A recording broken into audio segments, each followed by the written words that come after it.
hego-haize boladek usei berriak dakartzate.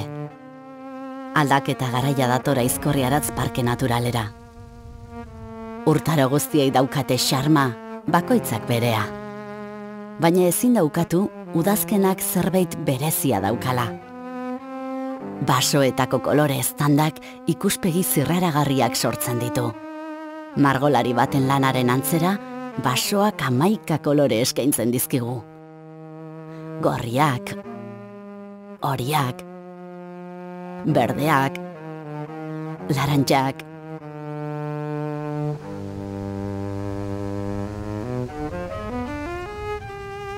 Oparotasun garaia da udazkena, mota guztietako fruituak, onddoak, ezkurrak eta abar eskaintzen dizkigu naturak. Animaliek ondo baino beto aprobetxatzen dute ugaritasun hau. Negu hotzari aurre egiteko, energia guztiak behar izaten dituzte.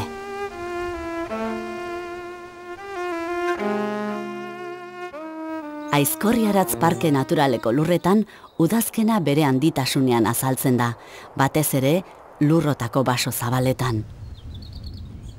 Adibiderik onena Iturrigorriko basoa da. Duen zabalera eta kontserbazio maila egokiagatik, benetako altxorra da basoa lur hauetan. Bere horretan mantentzea eta alba da hobetzea, guztion bete beharra.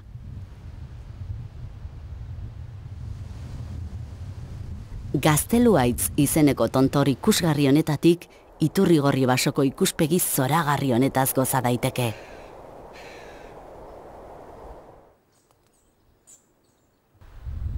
Arantzazu errekaren bi aldetara zabaltzen da pagadi zabalau.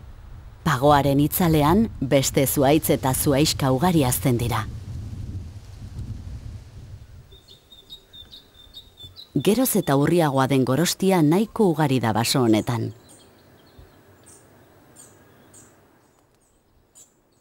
Oraindik urriagoa den agina ere, agertzen da hemenka.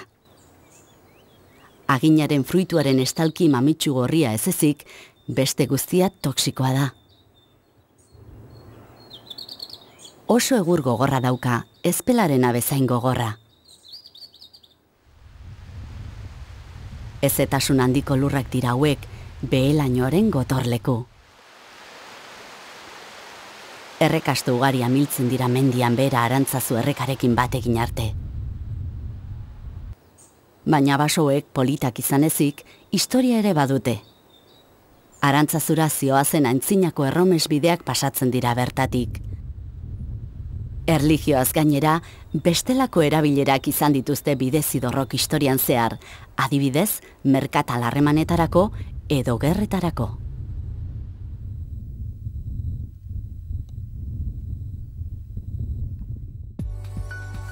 Gaur egun, hain lasai agertzen zaigun basoa, beti ere ez da horrelakoa izan. Aurreko mendeetan egurikatza zen energia iturri garrantzitsuena. Gaur egun petroleoaren ganako daukagun dependentzia bera zegoen orduan ere. Egoera honek sekulako eragina izan zuen Euskal Herriko basoetan. Ikazkin taldeak mendian bizi ziren txabola txikietan.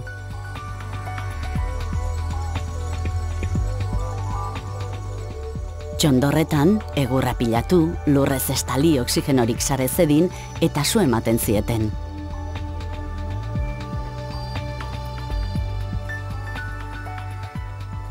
Hainbat asteren barruan, egurrikatza prest egoten zen. Baina denborarekin egurrikatzaren erabilera jaisten joan zen, beste energia iturri batzuen mesedetan.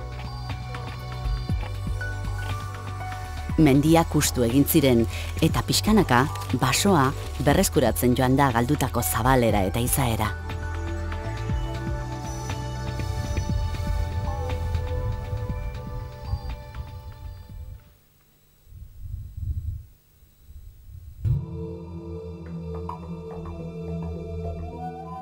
Zaraia mendilerroa Gipuzkoako hego-mendebaldean altxatzen den mendilerro txikia da.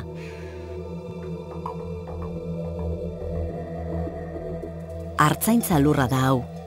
hala izan da historikoki eta gaur egun ere hala izaten jarraitzen du. Alabita, Degurixa eta Kargaleku bezalako parajetan artzaintzaren presentzia nabaria da oraindik, naiz eta garaiobeak ere ezagutu diren lur hauetan. Zaraian, kareharria, larrea eta basoa ekosistema aberats baten uztartzen dira. Baso zabalek apaintzen dute zaraia udazkenean. Ondo zaindutako pagadiak osatzen dute bertako basoen gehiengoa, baina arizti politak ere badira, batez ere Leitz Gatzaga alderantz begiratzen duten mendietan.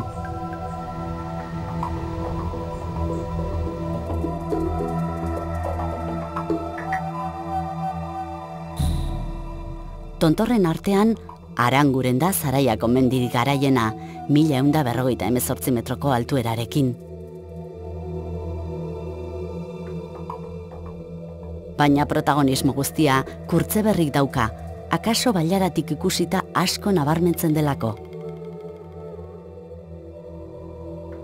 Mendilerroaren azken mendia izanik, biste ikusgarriz gozatzeko aukera eskaintzen du. Burdinezko gurutze ezaguna, 1928 urtean, bailarako mendigoizale batzuk jarri zutenetik mendiaren simboloa bilakatu da. Itsasoaren gainetik, 1156 metro altxatzen da Kurtzeberri. Zaraiako beste mendi erakargarri bat, Arlutz da. Duen garaieragatik 1157 metro, eta batez ere Degurixa bailara ederraren behatoki aparta delako.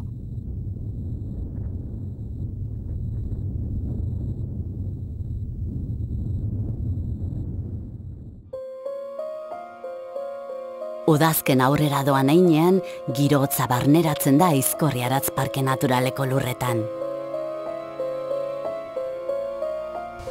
Haize boladen laguntzarekin, zuhaitzek hostoak askatzen dituzte astiro-astiro.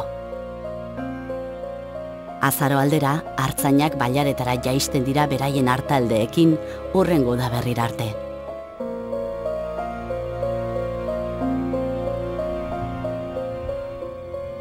Goiko mendietan, hotza geroz eta nabariagoa da.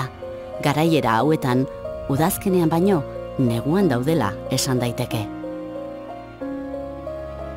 Eguzkiaren epeltasuna ahaztutako kontua da. Kontutan izan behar da, kareharrizko gailur hauek 1500 metrotik gora daudela. Hemendik aurrera, belatxingak eta putreak izango dira Santa Cruzeko baselizaren zaindariak.